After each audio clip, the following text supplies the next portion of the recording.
Welcome to Burlap Teachers. Enjoy the video. You start by making sure your environment is ready. Check Node and NPM versions. Once confirmed, install Nodemon globally or as a dev dependency so you can run it from scripts. Then open the project in Visual Studio Code and verify package. JSON is present. Make a quick package. JSON script like start, Nodemon index. JS so you have an explicit entry point. This gets you into the first actionable state, where Nodemon can watch and restart your app automatically. Now configure how Nodemon runs inside VS Code. Add a clear NPM script such as dev that specifies files to watch and the entry file, and optionally use Nodemon.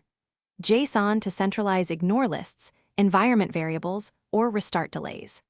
Once done, run the script from the integrated terminal or NPM Scripts Explorer so you can see live output and restarts. Make sure to save files and confirm Nodemon restarts on change. This connection between config and editor behavior. Finally, run Nodemon with npm run dev or npx Nodemon and observe automatic restarts when you edit files.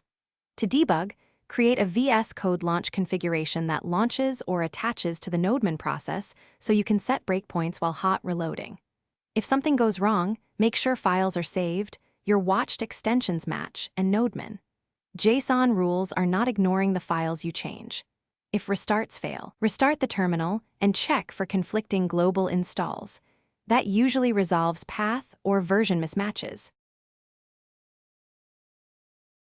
Thanks for watching. Consider subscribing if this video helped you.